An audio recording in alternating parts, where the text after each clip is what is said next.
All right, let's talk about boosting your communication skills. Today, we are diving into 5 super common grammar traps that trip a lot of people up. We're going to get you the simple keys to sidestep them for good so you can speak and write with way more confidence. You know that feeling, right? You're typing an email, you're in the zone, and then boom, your brain just hits a wall. Wait, is that the right word? Is this correct? That little moment of hesitation can totally throw you off. It happens to everyone, and we're going to tackle it right now. Okay, so let's get into it. And don't worry, we're not about to pull out some huge, dusty old grammar textbook. Nope, we're just focusing on 5 key areas where learning one simple trick can make a massive difference. These are easy, practical tips you can literally start using today. First up, let's talk about the small stuff. It's kind of funny how the shortest little words in English can cause the biggest headaches. We're going to look at a few pairs that seem almost the same, but actually have really important differences. Nailing these will make you so much clearer. Okay, each versus every. Here's the easiest way to remember this, I promise. Just think about your hands. You've got 2 of them, right?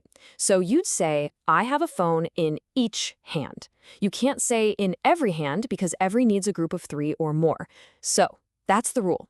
Each is for 2 or more, but every is strictly for 3 or more. Simple. Now here's a trick you'll never forget. You get angry with people, but you get angry at things. Why? Well, think about it. People are complicated, so you're angry with them. Situations or objects are simple, so you're angry at them. You might be angry with a friend, but you're angry at the traffic jam that made you late. With a person, at a thing. Got it? This one is a little more subtle, but it makes your language sound so much more precise. You die of a direct internal cause, usually a disease. So you'd say someone died of cancer or of a heart attack. But you die from an external cause, something from the outside, like die from starvation or die from an injury. So think of it as inside versus outside. So we've covered the tiny words. Now let's zoom out a bit and talk about word order. In English, you can't just throw words anywhere you want. There are patterns, and following them makes you sound clear and even polite. Let's look at 2 really important rules for ordering your words. This is what I call the politeness principle. It's super easy. When you're listing people in a good way, you always put yourself last. It's like holding the door open for other people in your sentence. So the order is you, then them, then me. For example, you, he, and I are a great team. Second person, third person, first person. Now for adverbs, those words that describe an action.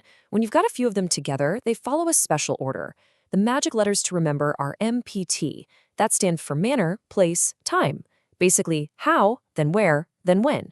So you'd say, she performed brilliantly, how, on stage, where, last night, when.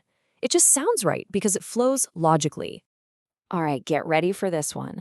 This next rule is one that I swear even a ton of native speakers get wrong all of the time. It's not a tiny word we use constantly, but knowing when to use it correctly can instantly make you sound sharper. So we're talking about the word that. We often think we can just swap it out with who or which, or maybe even just leave it out entirely. But what if I told you there are specific times when that is the only correct choice? Do you know when? Okay, here's the secret. Whenever you use words like all, the only, or any superlative, the best, the fastest, the most important, that's your trigger. Your brain should just go ding, ding, ding and know that the word that follows must be that. Not who, not which. It locks you in. Just look at this example.